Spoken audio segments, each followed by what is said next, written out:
ప్రేక్షకులకు నమస్కారం. చాలామంది మమ్మల్ని కలిసినప్పుడు గురుగారు అన్నదానం చేయడానికి మాకు వీలు లేదండి. అది ఏ రోజున పుణ్యకార్యాలప్పుడు కావచ్చు, లేకపోతే ఈ విధంగా మనం కార్యక్రమంలో మాడుకున్న ప్రత్యేకంగా కూడా శ్రాద్ధకర్మలు చేసేటప్పుడు కానీ చేయడానికి వీలు లేకపోతే ఏం చెయ్యాలండి? దీనికి ప్రత్యామ్నాయంగా నడుతుంటండి. కొన్ని సందర్భాల్లో మనం అన్నదానం చేయడానికి మనకు వీలుండదండి. డబ్బు ఉంటుంది కానీ వీలుండదు. అటువంటి అప్పుడు ఏం చెప్పింది శాస్త్రం అంటే స్వయం పాకాన్ని దానంగా ఇవ్వమని చెప్పింది.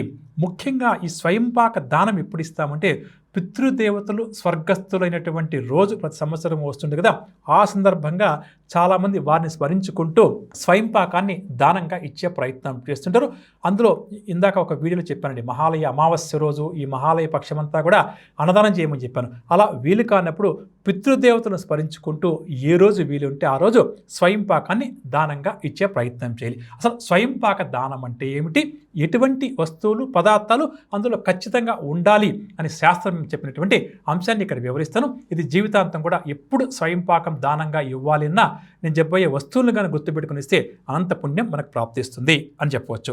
పరిస్థితుల కారణం వల్ల వండిన భోజనాన్ని మనం పెట్టలేకపోతే పురోహితులకు, అంటే మన ఇంటి పురోహితుడికి స్వయంగా తయారు చేసుకోమని చెప్పి ప్రార్థిస్తూ కొన్ని వస్తువులను ఇవ్వమని చెప్పి మన పెద్దలు చెప్పారండి. అంటే అన్నదానం చేయలేము, వండినటువంటి అన్నాన్ని మనం పెట్టలేకపోతున్నాం కాబట్టి అది పురోహితులకు ఇవ్వచ్చు. అలా వీలు కాకపోతే నేటి కాలమాన పరిస్థితులకు అనుగుణంగా చెప్పాలి, అనుకూలంగా చెప్పాలంటే మనకు చాలా ఓల్డ్ ఏజ్ హోమ్స్ ఉంటున్నాయండి. అటువంటి చోట అనాథాశ్రమాలు ఉన్నాయండి. అక్కడ కూడా నేను చెప్పినటువంటి వస్తువులను మనం ఇవ్వడం, అన్నదానం చేస్తే ఎంత పుణ్యం వస్తుందో అంత పుణ్యం మనకు ప్రాప్తిస్తుంది. అలా కాకపోతే కూడా చాలా ఆలయాల్లో నిత్యాన్నదానం చేస్తుంటారండి, మనకు తెలుసు కదా. అప్పుడు కూడా మనం ఈ వస్తువులను అక్కడ డబ్బు రూపంలో మామూలుగా అన్నదానం కడుతుంటాం. అలా చేయడం కన్నా కూడా ఈ స్వయం పాకాన్ని దానంగా ఇవ్వడం మనకు చాలా మంచిది అని చెప్పొచ్చు.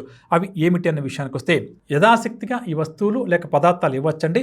అదేమిటంటే బియ్యము, పప్పులు, కూరగాయలు, చింతపండు, బెల్లము, ఎండుమిరపకాయలు, పెరుగు, నెయ్యి. ఈ విధంగా ప్రధానంగా ఒక వ్యక్తి వంట వండుకొని తినడానికి ఏవైతే భోజన పదార్థాలు ఉన్నాయో అటువంటివి యథాశక్తిగా పెట్టి, ముఖ్యంగా మన ఇంటి పురోహితులను ఇంటికి ఆహ్వానించి ఏమాత్రం అవకాశం ఉన్న అమావాస్య రోజు కానీ, ఈ మహాలయ అమావాస్య రోజు కానీ, లేక స్వర్గస్థులైన తల్లిదండ్రులు జన్మించినటువంటి తిథి రోజు కానీ ఈ విధంగా ఇచ్చే ప్రయత్నం చేయడం అందరికీ కూడా చాలా మంచిది. అంటే అన్నదానం చేస్తే ఎంత పుణ్యం వస్తుందో ఈ స్వయంపాక దానం వల్ల కూడా అంతే పుణ్యం వస్తుంది. వీటన్నిటిని ఏం చేయాలంటే ఒక విస్తర అంటాం కదండి, విస్తరాకులో వీటన్నిటిని కూడా ఏర్పాటు చేసి ఆ విస్తరాకు మీద ఇంకొక ఆకును బోర్లించి ఇందాక చెప్పిన పదార్థాలు ఏవైతే ఉన్నాయో ఆ పదార్థాలు ఏం చేయాలి, ఒక విస్తర తీసుకుని అన్నీ అక్కడ ఏర్పాటు చేసి దాని మీద ఇంకొక విస్తర్ని బోర్లించి పెట్టే ప్రయత్నం చేయాలి. ఆ తర్వాత ఈ పదార్థాలను ఇంటి పురోహితుడికి కానీ లేక పేదవారికి ఎవరికైనా కూడా దానంగా ఇవ్వచ్చు. కాకపోతే కూరగాయలు తప్పనిసరిగా ఉండాలి, తోటకూర కూడా తప్పనిసరిగా ఉండాలి. మనం ఇచ్చేటువంటి వస్తువుల్లో కూరగాయలు తప్పనిసరిగా ఉండాలి, తోటకూర కూడా తప్పనిసరిగా ఉండాలి. ఎంత ఇవ్వాలి అనే నియమం అంటూ ఏమీ లేదు. మనకు శక్తి ఉంటే ఎంతైనా కూడా ఇవ్వచ్చండి. ఎంత ఎక్కువ ఇస్తే అంత పుణ్యం. మనకు శక్తి లేదు, ఎంతో కొంత ఇచ్చే ప్రయత్నం చేయాలి. ఇలా చేయవచ్చు.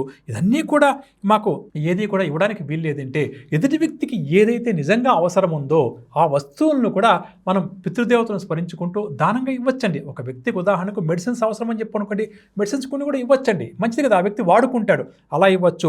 అదేవిధంగా ఏదీ లేకపోతే కనీసం గుమ్మడి పండు అయినా దానంగా ఇవ్వమని పెద్దలు చెప్పండి. గుమ్మడి పండు దానంగా ఇస్తే కూడా సకల దోషాలు అన్నీ కూడా తొలగిపోతాయి అని చెప్పవచ్చు. విన్నారు కదండి, స్వయంపాక దానం అంటే ఏంటి, స్వయంపాకం ఏ విధంగా ఇవ్వాలి, ఎటువంటి పదార్థాలు తప్పకుండా కూడా స్వయంపాక దానంలో ఉండాలి అన్న అంశాలు ఇది జీవితాంతం కూడా అందరికీ ఉపయోగపడుతుందని చెప్పి ఆశిస్తూ సెలవు తీసుకుంటున్నాను. నమస్కారం.